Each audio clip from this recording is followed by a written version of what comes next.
Alright, okay, we got chat now. Alright, room is popping off. Before I get started here, I just wanted to get sense how my audio is. I was listening to myself a little bit, and it wasn't working too well. How's the audio for you guys?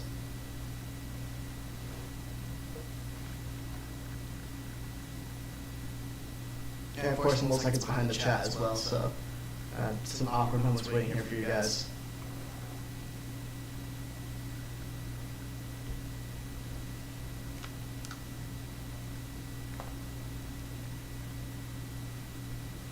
Alright, once again, asking everyone.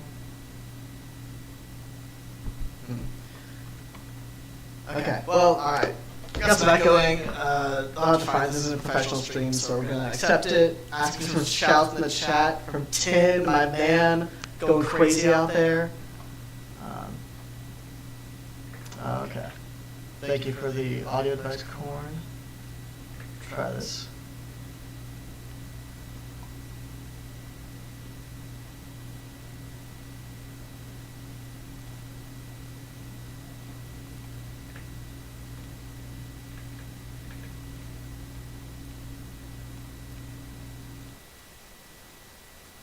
Alright. How are we doing now? Yes, tonight did just say your name.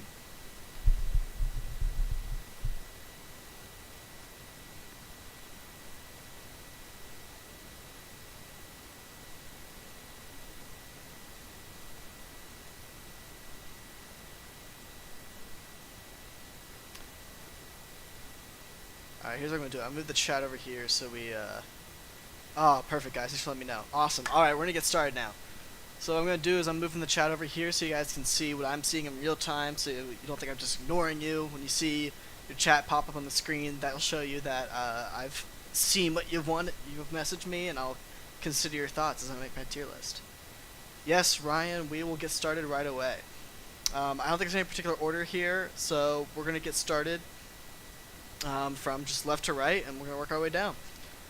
So first we got the Warden from the Boiling Rock episodes. In terms of minor villains in the Avatar universe, I think he's one of the more fun ones. I believe he's a reference to the Shawshank Redemption, the Warden there. If you've ever seen that movie, I love it. But obviously it doesn't add too much to the plot. I think the best highest he can be is B. I think he's a lot of fun, and he's a great time. Actually, chat over there is not going to work for you guys. Sorry about that.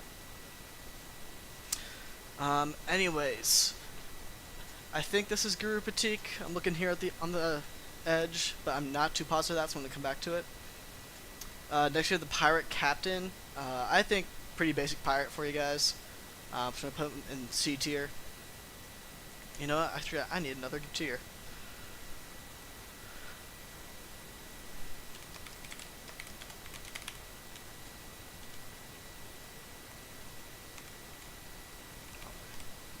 I'm struggling here, guys.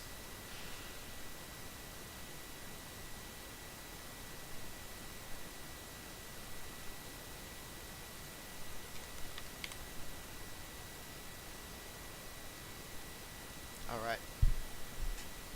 I'll put the Pirate Captain D tier. He's the Season 1 villain. I'm not a huge fan of them. But next up, we're going to go with... I'm going to assume this is Guru Patik. I think he's a pretty fun character. He's got some depth in him that we don't know about. I think I'm going to put him in B tier, just because there's a lot that we know about him, that he's approximately 130 years old. I'd love to dive a little bit more into his history. But I think he's definitely better than the Warden at the Boiling Rock, so we'll throw him above him. I can see the Warden getting moved down to C tier as well. Next up, we got the Professor Zay from Ba Sing Se University. Nice side character, good time.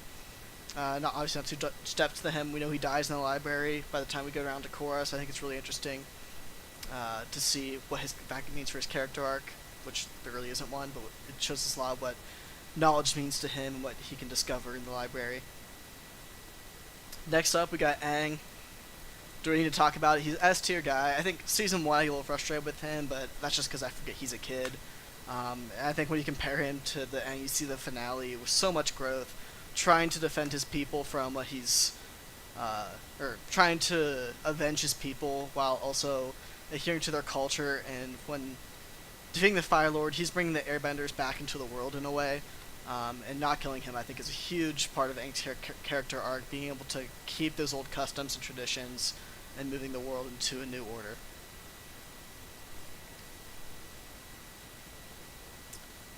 Ryan in the chat is saying he is like a god. I'm not quite sure who that is. I'm going to assume maybe Guru Patik, maybe Aang. I don't know. Next up, we got Appa.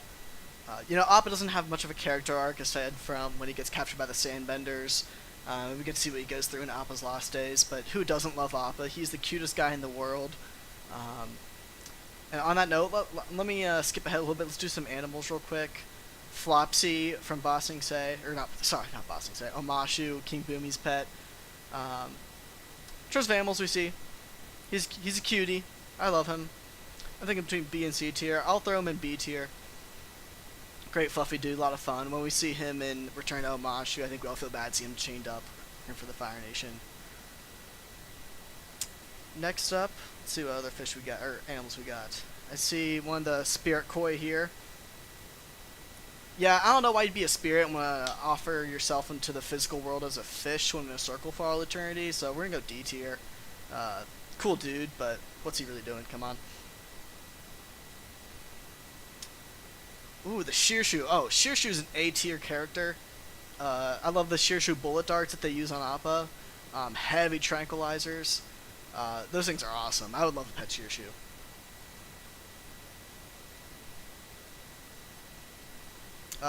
Core plays Pokemon, says I think you moved Guru up for being hot. Is that my core? Is that the core I think that's the core I know. Guru Patik, he's a hottie, especially for being 130 years old, so we'll leave him right where he is. Ooh, Tin says all avatars on this list are S tier. We'll see about that.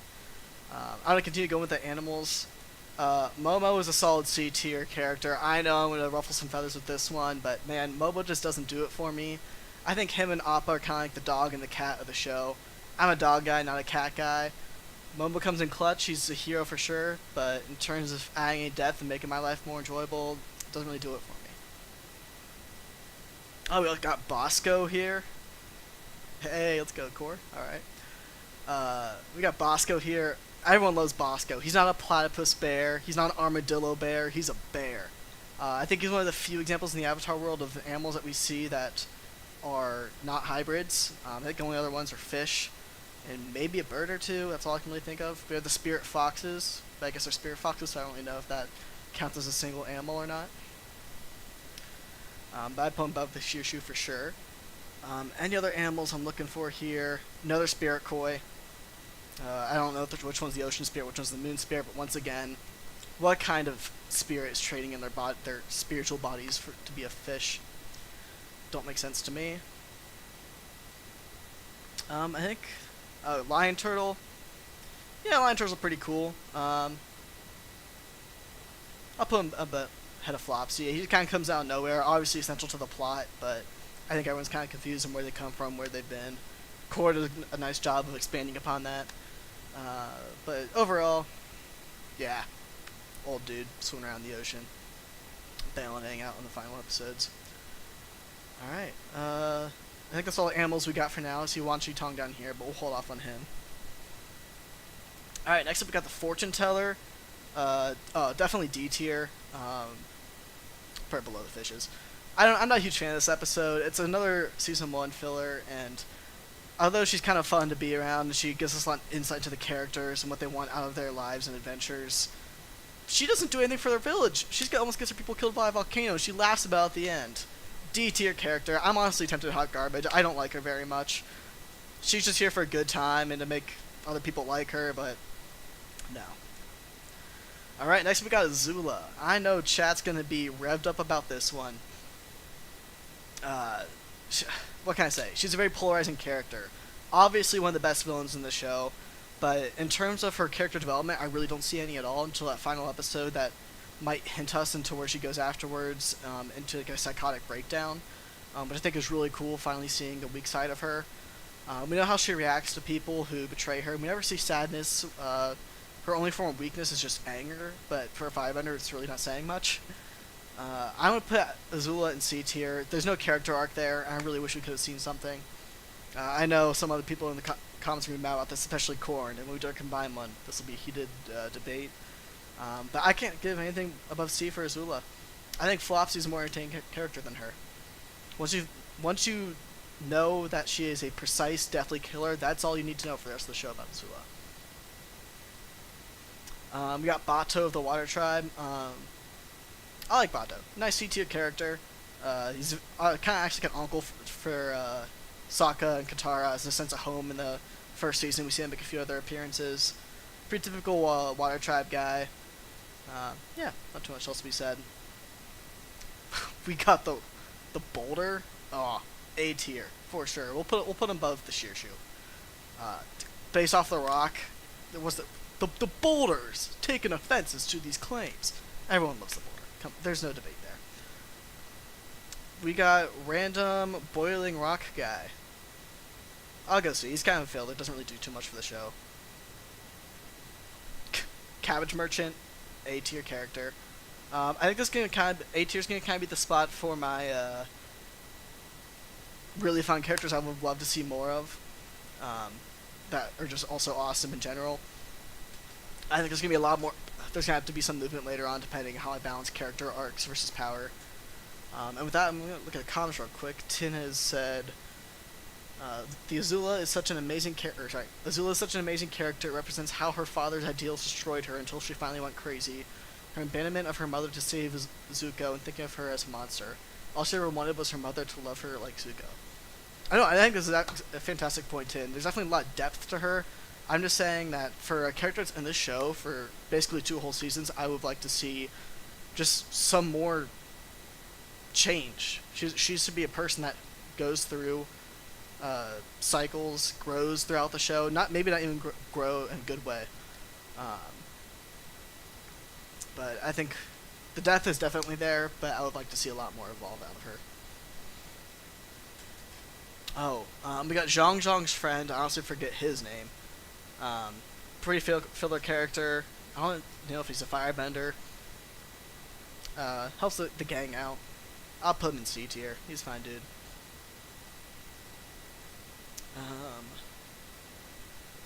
Alright, you know, I'm gonna make a new tier. I think this is a requirement.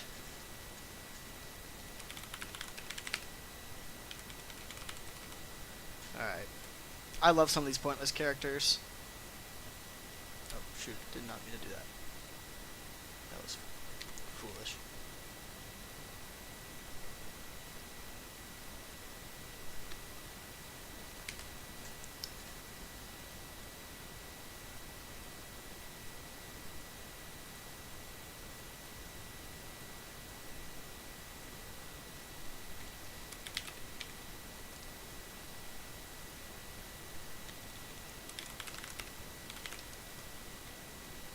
If you guys haven't learned yet, I just can't type. I have a new keyboard, so it's kind of been a struggle. Alright. I move all these guys down to love them but pointless characters. Couch Merchant. Okay, I guess he's not totally pointless because he shows the destruction that Aang and the gang caused along the way. Yeah, I think that's the right spot for love them but pointless. As in, yeah, I could see some more of them. They're good guys, but there's really not too much depth to them, so we'll leave that there. We got Boiling Rock Dude. Helps the group out, you know. He's a homie. You can trust him.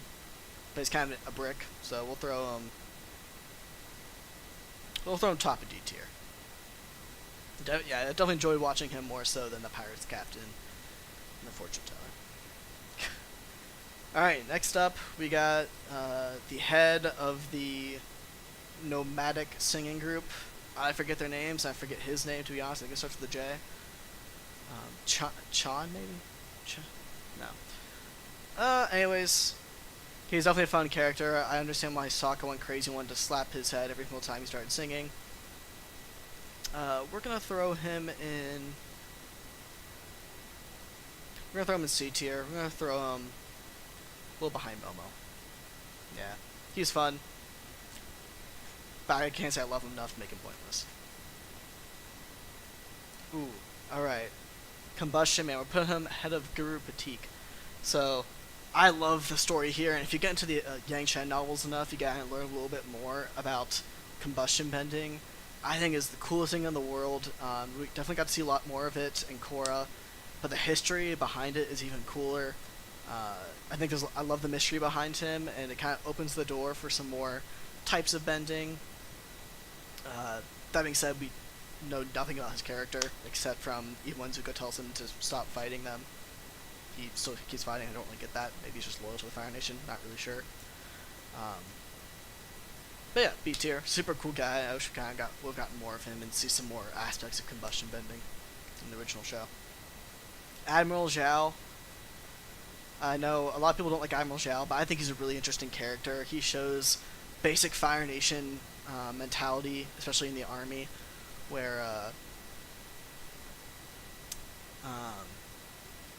sorry, I'm reading Tin's comment. Yo, didn't Yang Shen pop tons of combustion benders? She fought them. I wouldn't exactly say she popped them, though, for reference. But I don't want to give away any spoilers. But anyways, Admiral Zhao, I think he's a really interesting character. We see how the drive to rank up in the army, become more powerful, and have more influence in the Fire Nation controls him. He's a very typical firebender in that he's unpredictable, he's impatient, which is the ultimate downfall. And that he's almost too egotistical to want to take Zuko's hand and quote-unquote dies for it. I think it's super interesting. We don't see any character arc from him. But I don't think it's ever really meant to be one. We're supposed to get the glimpse of inside the Fire Nation political and militaristic view of the world. I forget this guy's name. Got the Swamp Bender, who's not Bo. I love him. I think he's from Florida. I feel like I've met 30 people just like him. Yeah. Well, do we have Bo in the... Okay, we do have... Hugh. No, we got Hugh. This might be Bo. We got Hugh down. So I'm going to leave Hugh for Love But Pointless. This guy's a little more basic. I think he's just more obsessed with eating Momo. So, just for wanting to eat Momo, we're going to put him... I can't put him above Azula. We'll put him above Momo. While I'm at it, I'll move Azula to B tier just because she does show a lot of depth, and I think it's unfair to her. But I got tired of Azula's character. We learned so much about her and her depth, but we never got any exposition on that.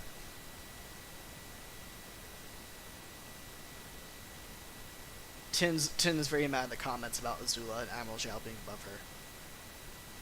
But we're gonna fight through it anyway. The Earth King. What a disappointment. Like, I mean, I love how when he finally turns on, who's the head of the Dai Li? Long Fang. When he finally turns on Long Fang, we kind of get to see this ruler that we've been expecting to see, a stronger, more, stubborn man as the king of the Earth Kingdom.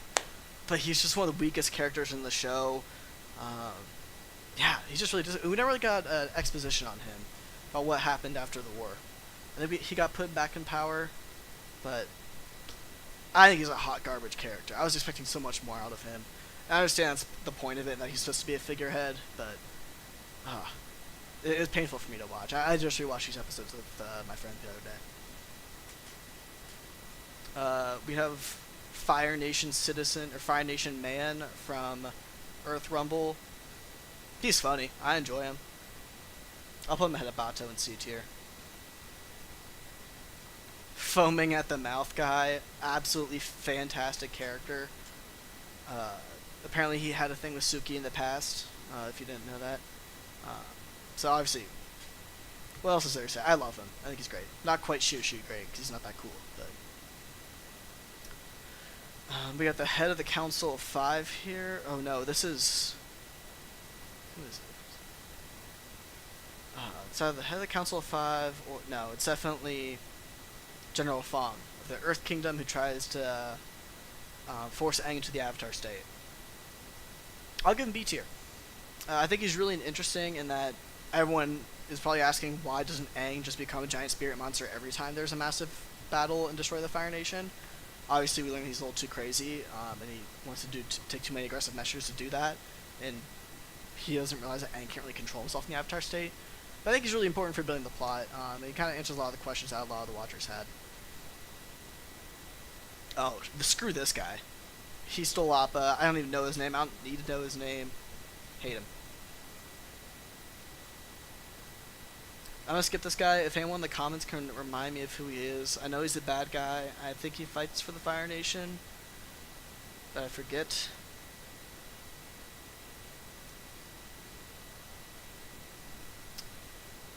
This is the... Okay, so this is the guy in Zuko Lone. Absolute jerk. Just bad to be bad. I'll put him ahead of the Pirate King's the head pirate, because head pirate's guy is a loser.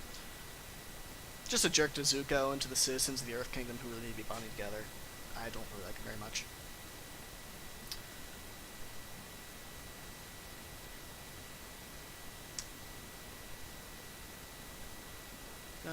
Let's see, we got some comments. Let's see. What do you think is the strongest bender besides Aang? I think we'll get there. We haven't really seen a lot of the heavy benders yet. Obviously, Azula's very powerful on her own, but I kind of talked about why I don't think she should be any higher. Alright, so back to Hakoda again. Anyone in the comments knows who this random engineered-looking dude is, please let me know. Hakoda, we don't really see any of him until end of season 2, season 3. Very confident Sonomara tribe warrior, even though he isn't a bender. Very cares very much for children, even though he leaves them. I'll give him put next to Azula. I think he's a very nice father figure in the show, which we won't get too much of. Hama is an A tier character. We'll put him behind Zhao, just because she's only in one episode. But I think it's really cool. We kind of see the evil that builds in her from being imprisoned in the Fire Nation for so long. I think we kind of see how Sokka, Katara, Aang see her perspective, understands why she hates the Fire Nation so much, but they also know what the limits are of getting revenge and trying to justify herself. And obviously she invents bloodbending, which is the coolest thing in the world. Super cool character, and I think we got a great character arc of her in a single episode. Yeah, I didn't think she'd be up that high, but I think she does have a lot of depth to her. Haru, I don't know why they didn't include the mustache version of him. Haru himself, he's fine C tier character. I like that we get to see him again. That episode, I get kind of cringed out by Katara giving her speech. Haru's dad is a whole other story, but we'll throw Haru top of C tier. Yeah, nice additional character.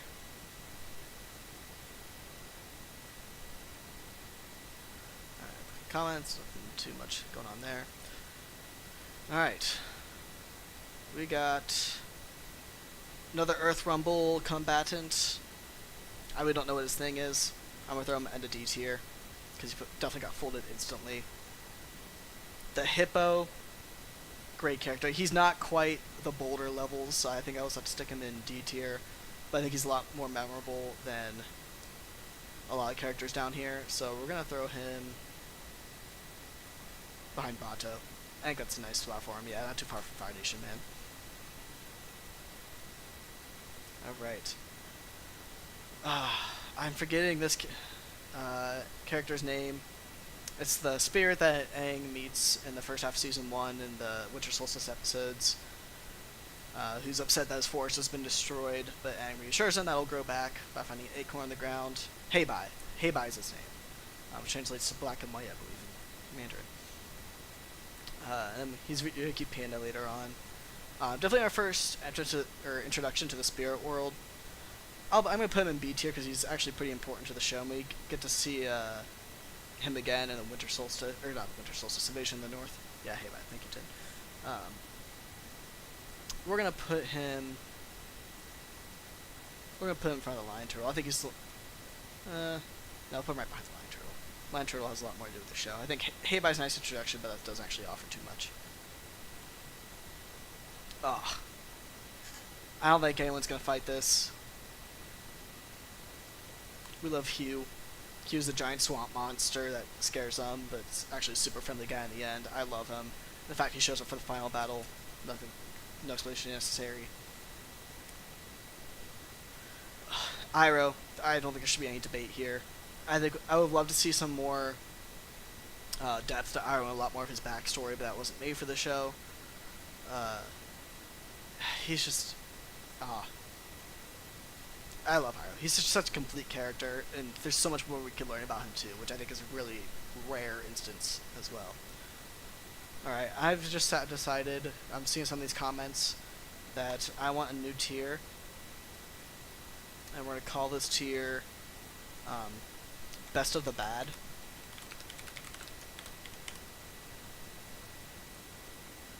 You know, we'll make it gray, sure. So, for example, like, do we have anyone here that's Best of the Bad? I don't really think so. Oh, okay, like bad guys. Bad guys, I don't really want to rank higher just because they're bad guys, but they are super cool. We'll move this tier.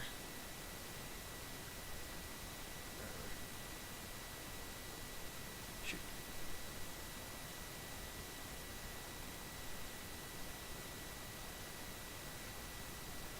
Alright. Yeah, so we'll put Combustion Man there. Sozin was... Sozin's right here. Obviously, he's the king of it. I think he's a super cool character. I saw the comments, so I could grab Sozin. Sozin's a super cool character. We only really could see him in one episode, but I think understanding where the name Sozin's kind of came from and his relationship with Avatar Roku is super cool and vital to the show. And kind of giving the backstory of the world 100 years ago and how it still impacts the world today with Aang and Zuko. That's honestly one of my favorite episodes. If you saw us ranking the tier episodes, you might have heard me say that. Also in this tier, oh, this is absolutely awesome. Oh shoot, Tin, you're gonna know off the top of your head. This is killing me. What the spirit's name is? Ko the face dealer. How am I forgetting that? Anyways, Ko's also best of the bad. Like, he creeps me out. He ends up being helpful to Aang, but we all know he kind of has bad intentions. All right. Okay. Well, anyways, this guy, we don't really know who he is, so we're going to put him at the very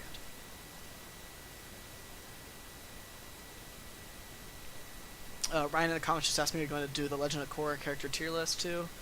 I'd be interested in doing that. It sounds like a fun time. I think the Korra characters have a little more depth to them in general, so I think that could be a lot of fun. Zhang the Deserter, super cool backstory, member of the White Lotus, really cool dude overall. I know he's the first guy to lead the Fire Nation army and live, which is super interesting. I would love like a whole side story on that. But in terms of the actual show, he's just kind of... He is honestly one of the weakest of White Lotus characters, I feel like, just since we didn't get much of his story. But we'll put him right behind Guru Patik. Jet, I kind of stuck on Jet. I want to hear what the comments have to say about him. Obviously, we see him in Season 1. He's kind of like a random bad guy, but he has the cool treehouse group, Freedom Fighters. And then he comes back at the end of Season 2 as a refugee to Ba Sing Se, trying to change his ways, and gets kidnapped by the Dai Li, and he quote-unquote maybe cannot confirm or deny dies in the end of book 2 in a very righteous manner. So I'm trying to figure out. I don't know where I want to put him. I see Ryan in the chat says decent. Tin says he'd say Bomba-Bee. Yeah, I think he is kind of a B-tier character. Yeah, I don't think I quite like him as quite as much as Jung, but he definitely is above the Boiling Rock Warden. Requiem General says S. I might disagree with that one, but whatever suits your fancy. All right, we got June. All right, Uncle Iroh's only love interest in the show. Wink, wink. She owns the Shearshu, but she's not the Shearshu. She's pretty sick. She's pretty awesome, beating guys in arm wrestling matches. Cool character. I don't think she's quite lovable but pointless, because she definitely does evolve the show. Yeah, I think she's around C tier. I'll put her there. We don't actually see. Her only motivation is money, really. So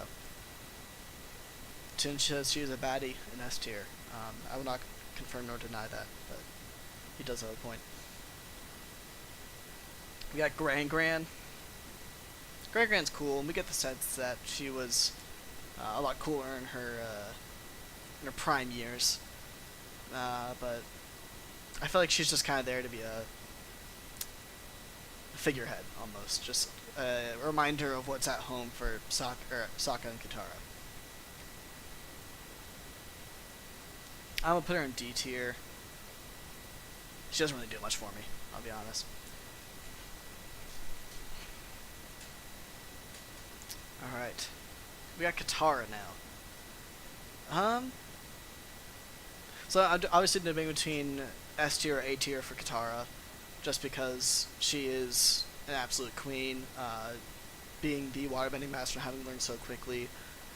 But I'm trying to look at like how she's kind of changed over the show, aside from becoming a waterbending master, which is a feat in its own. Also, Aquarium General says best of the bad guys is Jet, which I think I disagree. I don't think Jet's a bad guy in the end, but there's definitely an argument to be said there. Yeah, but Katara, I'm trying to think of how she's changed over the show, and I think she's always been a very strong-headed, wants to stand up for what's right kind of person. I'll give her top of A tier, just because I don't think she really compares to Aang and Io and how she grows so much. I'm gonna move Appa down to A tier, by the way. I love Appa, but let's be real, he doesn't really have much of a character arc. That pained me to do. I hope you guys know that. Well, you know what? Appa literally carries the show on his back. He gets to stay at the end of S tier. We'll see what Common Sense has to say about that. Alright, next up we have Katara's mom. I was really sick of hearing about her by the end of the show. Obviously, very emotional. We understand why Katara is so passionate about this. For a woman who quite literally died for her. So, we're gonna go... Yeah, definitely beneath Hakoda. Hakoda's far more valuable to the show.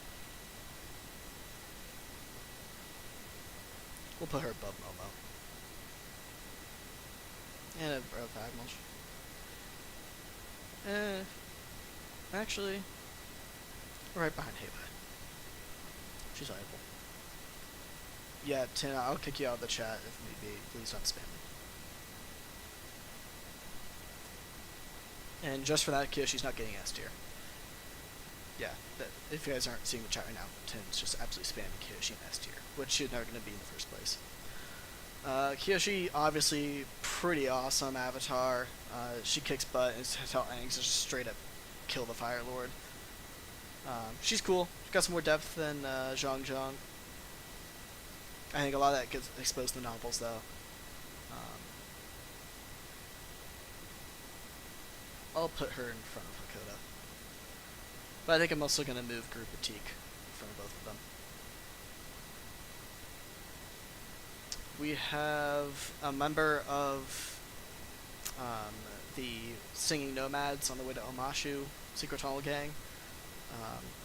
Yeah, she has to be down in D tier. She's hot garbage. She's pretty useless.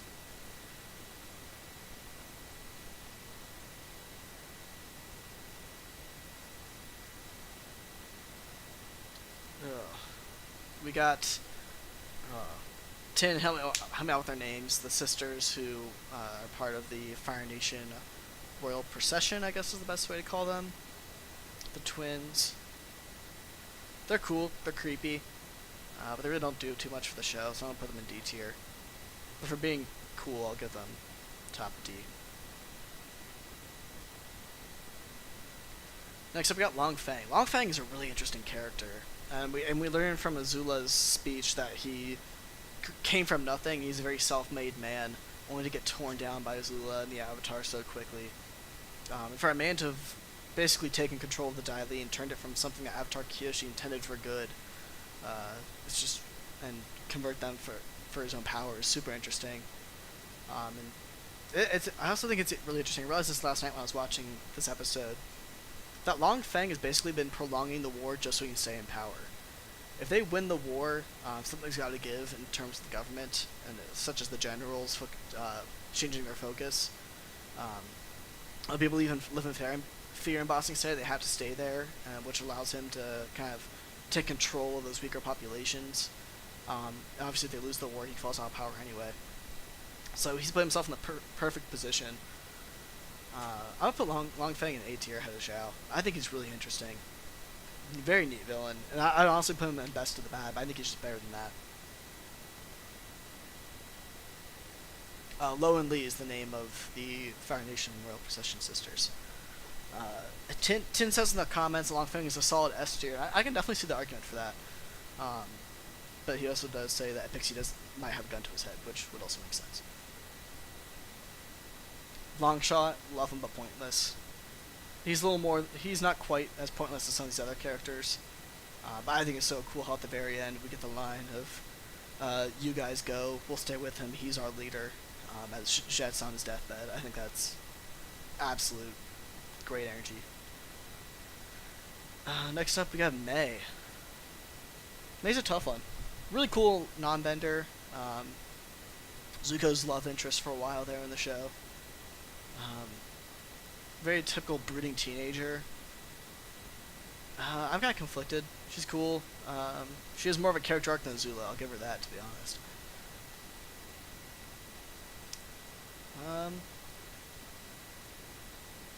She's not quite as cool as Azula, though, but I'm going to put her ahead of Dakota. The Inventor. Cool side character. I think best I can put him is C tier.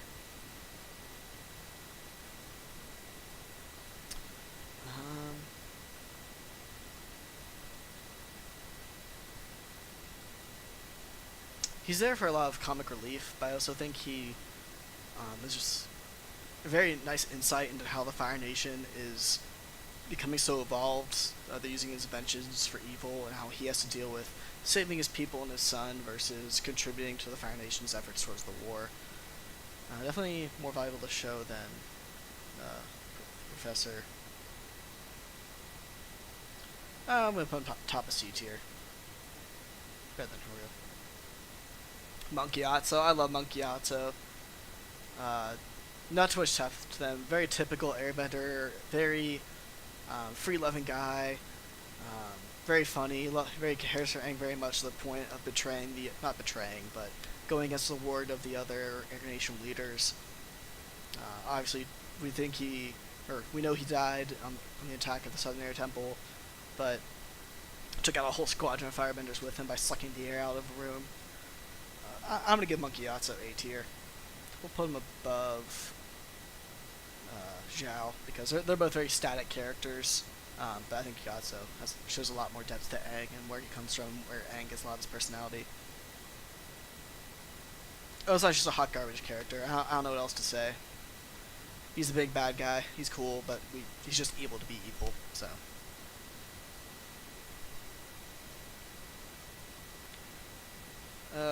We got the Painted Lady Spirit. Yeah, honestly, okay, I think she's the most hot garbage of all of them, because she's supposed to be protecting this village, right? And obviously this village is in very decrepit form when Aang and the gang get there. If it weren't for Katara, Lord knows what would have happened to them. And the entire time, Katara's pretending to be the Painted Lady.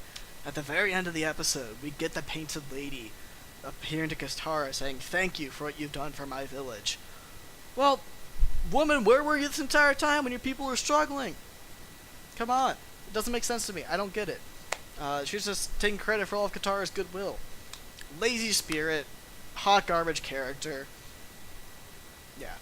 Worst spirit we meet in the show, by far. Alright. Sorry, I got a little heated there. Next up we got Master Paku of the Northern Water Tribe. He's cool. First waterbending master we meet. We see him have the beef with Katara. What I really hate about him, though, is that all of a sudden he goes from the bad guy not letting Katara waterbend because it let women waterbend in the Northern Water Tribe to, "Oh, you're the granddaughter of my ex-girlfriend. I'm going to teach you waterbending now." I really don't get that. He's in the White Lotus. He's cool. But he just doesn't make sense to me. I can't rank a guy high that I just don't understand what's going on inside his head.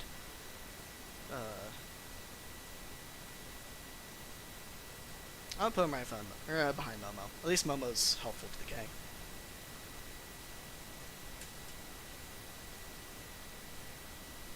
Alright, comments are yelling at me saying bruh and for real with parentheses in Yacone. I'm kinda confused about this one. Did I misspeak?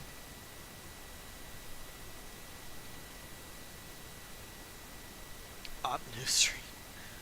Alright, well, while I figure out what they're complaining about in the comments, we'll go ahead and go with, Master Piandao, the Fire Nation, who taught Zuko how to sword bend, or how to fight with a sword. I think he's really cool, and the fact that he can out the gang as being outsiders and still remain cool about it, because this is the first sense of what the White Lotus is all about. Definitely cooler than Zhong Zhong. Not too much depth, though. I would love a cool backstory on him, though, but we're going to put him behind May and B tier.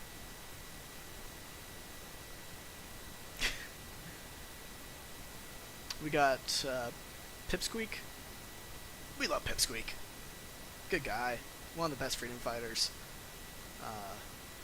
Well, I'll put him near Haru. I like him. He's fun. Doesn't add too much.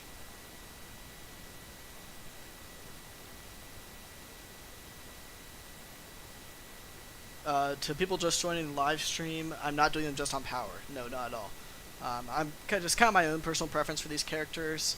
Definitely power is part of it, but also a huge portion for me is the character arc, their impact on the show, overall coolness, inconsistencies in their character. I've been all over the board. This is my personal tier ranking. Corncob did one recently. I haven't watched it, and I don't think he's going to watch mine, but we'll be doing a combined one sometime in the future. Where you guys will get to see us fight out which characters are best, which ones are worst. In the comments we have, Piandao actually destroyed tons of firebenders in the White Lotus. He was arguably one of the strongest non-benders. 10, I agree with you, but you have to remember that he destroyed all those firebenders when... Oh no, wait. Was it during the eclipse, or was it... No, it was during Citizen's Comment. Yeah, okay. I take that back. I was thinking that was during the eclipse, and no. I'll give you credit. He's very powerful. But again, we just don't really know his backstory. We don't know too much about him.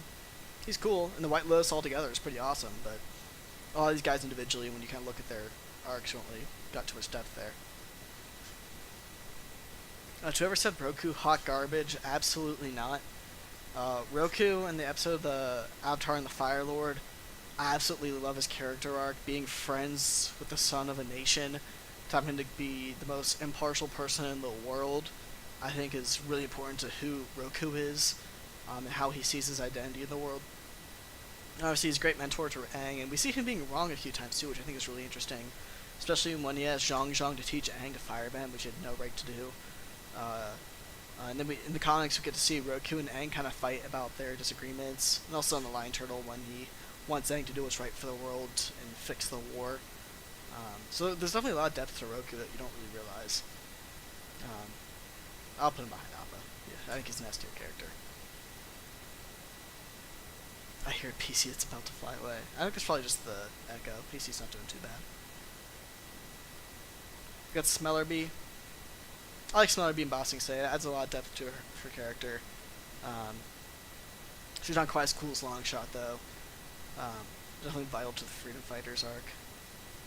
I'll put her next to Smellerbee. Paku is mid, C tier. What did I put Paku? Yeah, exactly. Alright. Sokka. So, beginning of the series, you see Sokka is a very sexist guy. Katara's calling him out for it. He just really wants to be a man for his village after they've all left, and he's really kind of hurt by that. Kind of see him involved with this guy, a true warrior who understands what it means to care for the people around him, and believe in his sister and other women in his life. I really like Sokka's character arc. Obviously, it's no Zuko character arc. Obviously, we have a ton of depth to him. I just don't feel like putting him on the same S tier as Aang and Iroh and Roku.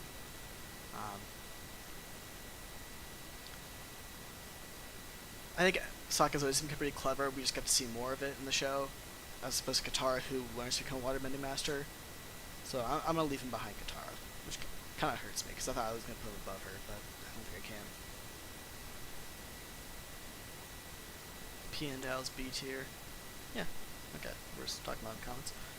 Alright. Next up, we have Suki. Suki went from being just kind of like a throwaway character, I thought, to being vital in Season 2 and then Season 3.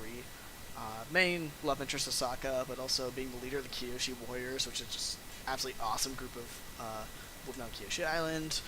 I actually have not read the comic where it takes place with her in prison and her meeting the spirit of Avatar Kyoshi, which sounds really cool. I don't think there's actually too much depth to Suki. She's definitely a super cool character. I'm gonna put her above Mei. I'll put her above Avatar Kyoshi too. Yeah, I'm gonna put her behind Zula, just because Zula has so much depth to her.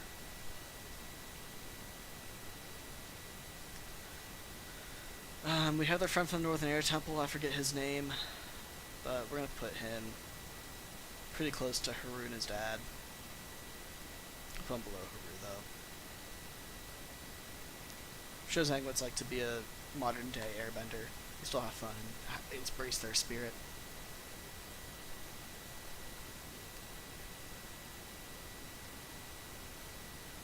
Yeah, I honestly forget what this guy's name is. Pretty forgettable freedom fighter, I thought. Oh, this is the Duke. That's right. Okay, this is the Duke. Took me a moment. Yeah, cool nickname. I don't really know what the Duke has done though. I think all the other freedom fighters have a little more depth and we get to see more of them. We're gonna put the Duke.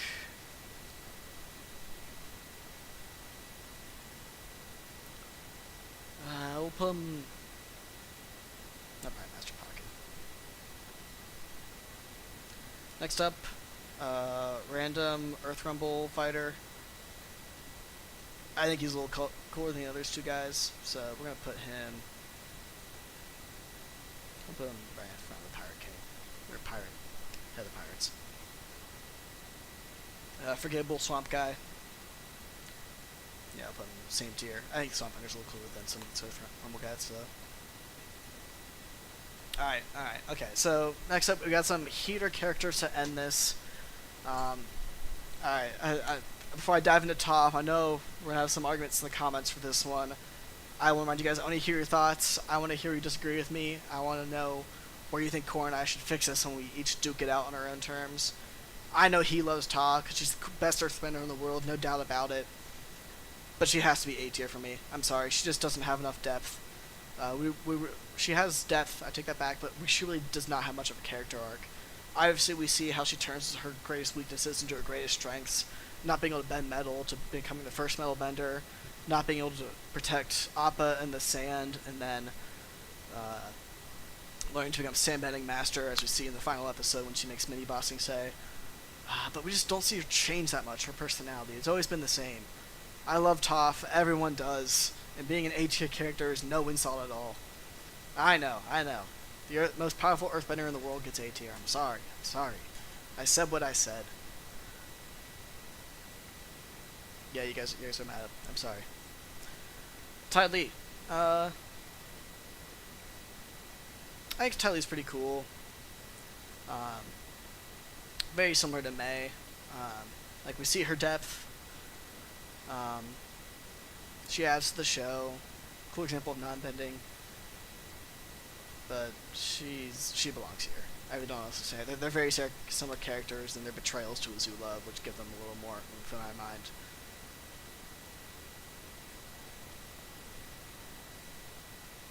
Alright. Next up we have Zuko's mom. Okay, so this is a tough one, because we learned so much about her in the comics that really adds to who she is as a character, but we don't see that in the show, so I really don't know how to weigh that one out. In the show, she's pretty basic. Doesn't add too much. I'd say just as much as Katara's mom did, maybe a little bit more, just because you see her damage on Azula as well. So I'll move her up from there. I think she has more of an impact than Hakoda. I think P&L's a cooler character though, so we'll put her there.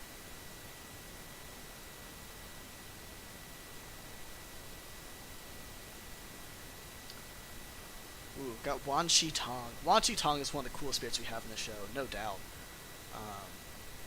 Yeah, I'm gonna put him in best of the bad. I really don't really consider him a bad guy either. He seems very validated in not trusting humans, especially after Xiao burned down a whole section of the library. And he's really creepy too. I know everyone gives Ko the face stealer the most nightmares, or gives him the most credit for creating nightmares. But I think Wan Shitong just really adds a whole different element of knowing so much and knowing what humans are capable of. That just really creeps me out about him. Next we have guy that earned Earth Rumble 6. That's all really guy who tried to capture Toph. Yeah, honestly, I think he's just hot garbage. Both of them are. I know they're two very... Actually, no. I'm not going to give him hot garbage, because he's actually pretty funny. I understand why he hates his life so much in Master Yue's Earthbending Academy. We're going to put him...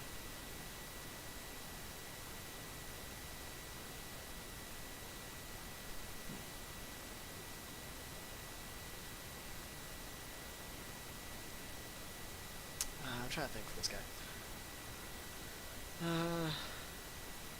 I'll put him at top of D tier. I think he's cool, but just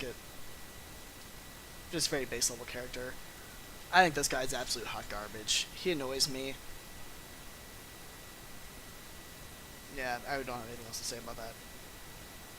Alright, let's check out the comments. What we got here. Yan Shutong isn't even a bad guy. They're saying A tier. You know, I can see that argument, and it definitely crossed my mind. Actually, I'm gonna move Zhao down to best of the bad. I think that's a fair one. Same with Hama. Wan Shitong. Yeah, Wan Shitong is so cool. Just his thirst for knowledge, and then having to fight that with humans' tendency to abuse it. I think it's flawless. Next stream, you should dress in your Elements attire, like buy a costume from the Amazon. If we raise 2,000 Robux in the next, if you raise 2,000 Robux in the next week in the group, I will wear an avatar, a full avatar attire for the next live stream. Alright, next up we got Yue. She's an interesting character, because I think she's just, she joins the group in the Northern Mara tribe, like she's one of them, like almost as if she's part of Team Avatar, and then leaves just as fast. Obviously it's super cool how she's so quickly to give up her life to become the moon, and we see how that impacts the other characters. I'll give her a safe B tier, but I think she's really overrated as a character. I'll put her behind Zuko's mom. I don't think there's any question. Zuko's an S tier character. His redemption arc is so much better. His redemption arc is far more fun for me to follow than to watch Aang's growth from a child into a man. Just the conflict of good and evil in Zuko as he's going through puberty in his life and trying to figure out who he is while having so many different forces thrown upon him.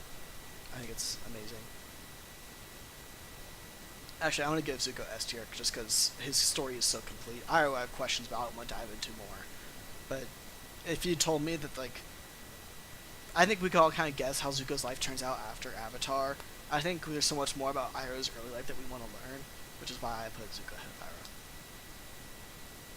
Iroh. And finally, you got King Bumi of Omashu. I really love Bumi's character. He's definitely the best of the White Lotus, especially having known Aang before and went to the iceberg. This is the last, like, the only guy in the world that Aang knew before he went to the iceberg that's still alive. And in just the 4th or 5th episode of the series, we see Aang meet up with an old friend, and we see tears brought to his eyes when he learns who he is. It's just really refreshing that Aang get the kind of happiness and know that there's still some sense of the world that he used to live in besides Appa and kind of Momo.